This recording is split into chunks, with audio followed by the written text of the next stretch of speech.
Sim, eu sou o professor Bairros e no tutorial de hoje nós vamos ver... Nesse tutorial eu vou analisar um circuito de um pré-amplificador com JFET na entrada e transistores de junção, uma combinação perfeita e o melhor de tudo, com realimentação. A questão é como analisar esse tipo de circuito, é isso que eu vou mostrar nesse tutorial. Vamos lá? Esse é o circuito. O transistor Q1 é um JFET que vai dar a esse circuito uma alta impedância de entrada e vai providenciar o primeiro ganho de tensão, amplificando o sinal de tensão da entrada, gerando a corrente de dreno ID1. O ganho vai ser dado pela transcondutância. O valor dessa transcondutância é 3 milisiemens. A corrente de dreno vai ser injetada no transistor de junção Q2, que vai amplificar essa corrente, gerando a corrente de coletor C2. Essa corrente, ao circular pela resistência de coletor R5, vai gerar a tensão de coletor do transistor Q2. Como o último estágio é um seguidor de emissor, então a tensão no coletor do transistor Q2 vai aparecer direto no emissor do transistor Q3. A carga é a resistência R6 de 300 ohms. Esse circuito parece que não tem segredo, mas agora vem o detalhe que torna tudo muito mais simples: a realimentação. A realimentação é formada pelas resistências R4 e R3. Esse conjunto de resistências pega parte do sinal de saída, a tensão de saída, e realimenta para a entrada. Então temos uma realimentação por tensão. No diagrama, a tensão realimentada é VF, algo similar ao que é feito com os operacionais. Resta saber se a realimentação é positiva ou negativa. Para saber se a realimentação é positiva ou negativa, é preciso montar a malha da figura para determinar a tensão VGS, a tensão gate source do JFET. Ele é o primeiro amplificador. Note que a tensão de realimentação está com o positivo para o source do JFET. Agora é só escrever a equação da malha, ou levantar a equação no sentido anti-horário, começando pela tensão VGS. Então fica mais VGS menos VI mais VF, a tensão de realimentação. Isolando VGS, fica VGS igual a tensão de entrada menos a tensão de realimentação. Então a realimentação é negativa. O sinal presente na saída do circuito é realimentado e vai diminuir a tensão de entrada. Claro que o ganho vai diminuir, mas o circuito vai ficar mais estável e muito mais controlável. Isso é o melhor da realimentação.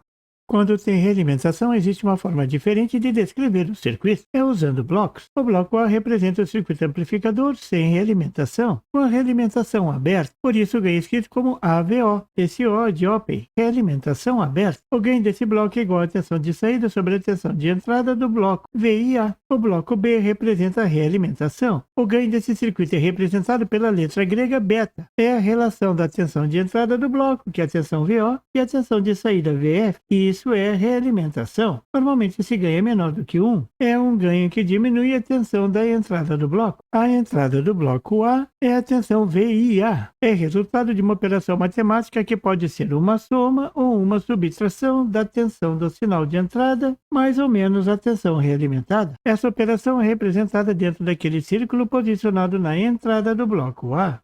Quando a realimentação é negativa, como nesse exemplo, o circuito vai trabalhar como amplificador. Dentro do círculo vai ser desenhado somente o sinal menos. Se a operação for de soma, o circuito vai oscilar, mas isso veremos em breve, no outro tutorial.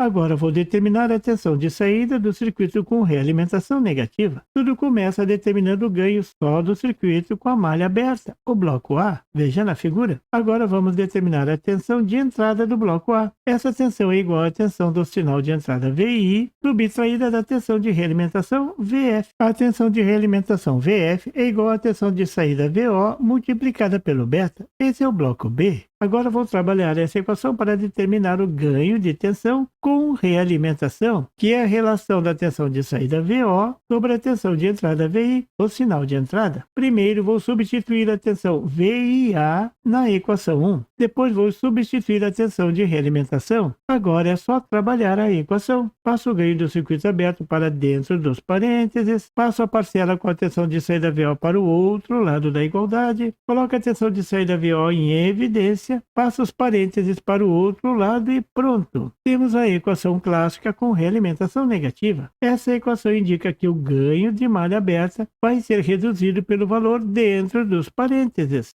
Agora vamos aplicar tudo isso no circuito do exemplo. Então o primeiro passo é determinar o ganho do circuito aberto sem realimentação. Para isso é só analisar o circuito sem a resistência de realimentação R4. O circuito é mostrado na figura. Para analisar esse circuito, vamos lançar mão dos modelos para pequenos sinais, assunto que você está careca de ver aqui no canal do Professor Bairros. O capacitor é colocado em curso e a fonte de tensão também. Toda análise começa determinando a tensão VGS do JFET-Q1. Essa tensão vai aparecer amplificada na forma de corrente de dreno. A tensão VGS é igual à tensão de entrada VI menos a tensão no source, a tensão sobre a resistência R3. Como a corrente na resistência R3 é a mesma corrente de dreno, a equação fica: a tensão de gate source é igual à tensão de entrada VI menos a corrente D multiplicada por R3. Substituindo o valor de R3, temos a equação da tensão VGS a ser amplificada pelo JFET-Q1. A corrente de dreno é a tensão VGS vezes o ganho de transcondutância. É assim que funciona o JFET. A corrente de dreno será igual à tensão de gate source multiplicado pela transcondutância, que nesse exemplo é igual a 3 milisiemens. Estou querendo saber o valor da corrente de dreno. Resta trabalhar a equação. Substituindo os valores na equação, agora aparecem duas correntes de dreno, eliminando os parênteses e separando a corrente de dreno, e por último isolando a corrente, chegamos na equação da figura. Substituindo os valores e calculando, a corrente é igual à tensão de entrada VI vezes 0,0012 A. A corrente gerada pelo JFET deve ser inserida na base do transistor Q2 para nova amplificação. Aqui a corrente de dreno, na verdade, vai se dividir. Parte vai para a resistência R2 e parte vai para a resistência π do transistor Q2. Aqui vou simplificar e dizer que toda a corrente de dreno vai para a base do transistor. Isso porque a resistência π é bem menor do que a resistência R2. Então a corrente de base do transistor Q2 é igual à corrente de dreno.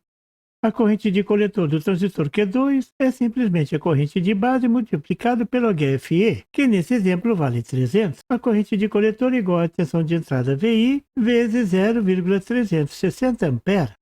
Agora fica fácil determinar a tensão de coletor do transistor Q2 e a tensão sobre a resistência R4. Então é só multiplicar a corrente de coletor do transistor Q2 pela resistência R4 de 5 kΩ. Substituindo os valores e calculando, a tensão de coletor é igual à tensão de entrada VI vezes 1800 volts. Para determinar a tensão de saída VO, eu vou usar as características do seguidor de emissor. A tensão de saída do seguidor de emissor é aproximadamente igual à tensão de entrada do seguidor de emissor. Nesse caso, a tensão de coletor do transistor Q2. Então, a tensão de saída VO é igual à tensão de entrada VI vezes 1800. O ganho de tensão de malha aberta, o AVO, é igual a 1800. Um ganho bem alto. Se a tensão de entrada for de 1 mV de pico, vai sair 1800 mV de pico, que é igual a 1,8 volt de pico. Amplificou um bocado, vocês não acham? Agora fica fácil calcular o ganho com malha fechada. É só incluir a resistência de realimentação no circuito. Agora a gente sabe que o ganho em malha aberta é 1800. Agora precisamos determinar o ganho de realimentação, o beta. O bloco B, a realimentação, é um simples divisor de tensão formado por R4 e R3. A tensão de saída, a tensão realimentada VF, é tirado sobre a resistência R3. Substituindo os valores e calculando, o beta é igual a 0,0196 da tensão de saída. Agora é só usar a equação de realimentação, sabendo que o ganho em malha aberta é igual a 1800 e o ganho de realimentação 0,0196. Substituindo e calculando dá aproximadamente 49,59. Esse é o ganho desse circuito com a malha fechada. Com realimentação, o ganho é bem menor do que o ganho sem realimentação. Usando a teoria dos blocos, ficou mais fácil determinar o ganho de malha fechada. Existe um caso bem interessante. Se o ganho de malha aberta for muito grande, igual ou maior do que 1000, então o produto do ganho da malha aberta vezes o ganho da realimentação será muito maior do que 1. Então a equação poderá ser simplificada como mostra a figura, e o ganho poderá ser avaliado como o inverso do ganho de realimentação beta. É uma boa simplificação, você não acha?